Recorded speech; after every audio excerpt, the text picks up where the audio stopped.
Eto mga master, panahon natin kung paano kumain ng ahas ng maliliit na daga.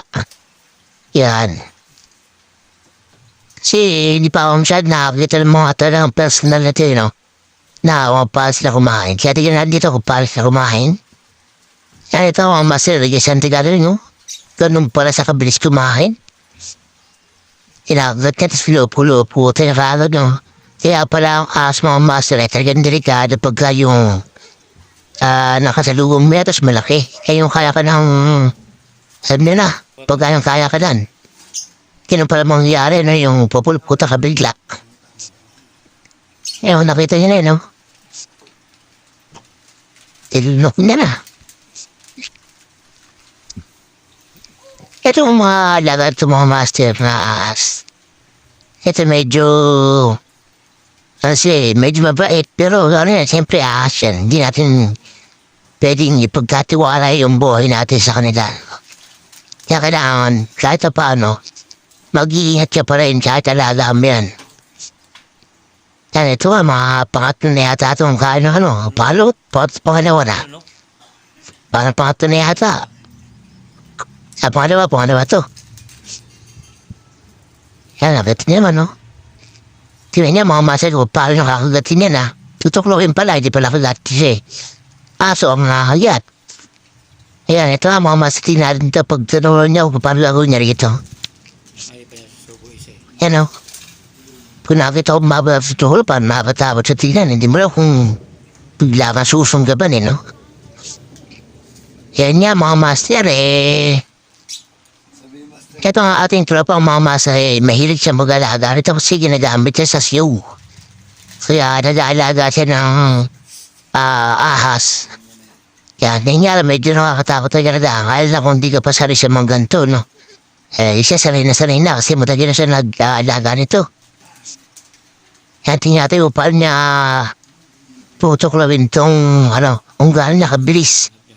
At siyempre kung paano niya gagawin nakagat yung natuklaw niya lang yung kanyang gustong kainin. Yan. Tingnan natin kung natsura nito. Yan. Yan. Tingnan mo mga bawal ito. Ayun, no? Pumilipit, oh. Ganon kabilis sa mga ahas, mga master. Kaya, hindi pagkatapos niya sabay pulupot. Yan. Medyo mahirap. Pag nakasalubong mo yung medyo malaki-laking ganito. Siyempre may mga ibon na ito nakakato. Tingnan mo. Lahat nakadungo ito, sinisilip ko na yung nangyayari sa bayo. Yan ang dapat pinamhin mga at mga ibon na yan. Neat ka nila, oh.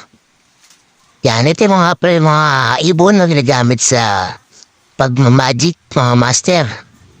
Yan, may mga tao dito, may turtle dove, Spanish dove. Yan, depende ko ng klase yung alaga mo. Tingnan na yung Yan na, tingnan naman, nagagawa pa ng ahas mga master pagka ganyan, talagang sure niya na wala na yung wala na yung kakainin na, hindi na buhay yung kakainin.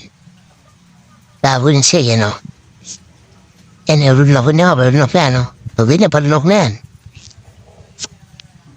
Namin niya yung ulo, sa'yo na. Narurunokin niya. Yan, ganyan pa sila kumain. Ibigay mo ito, kaya nang kumain ng ito, eh.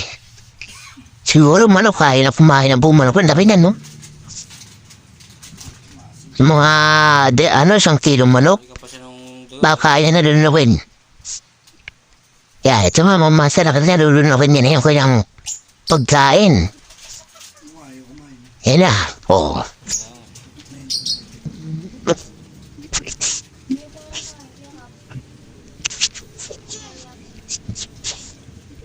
Grabe kung kumain, no?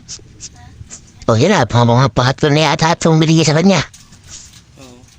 Tingnan natin itong patlo. Yan, yung patlo ang binigay. Oo. Kasi na, pero kung nalala ito, mga master na siya. Matagal siya ulit pakainin. Kasi kailangan hintayin ng dumi yung ahas. bago umulit pa kayo, hindi pa siya pwedeng pakain ng pakain. Kaya yun, medyo sarap siguro ng alagaan mo. Ito, medyo tipid-tipid to. Kasi matagal sila bago pa kainin eh. Yung isang ahas niya, sobrang tagal sa na kumain, nabot yata ng 7 buwan. Kaya yun, tipid. Kaya nandito lang mga master, maraming salamat. God bless.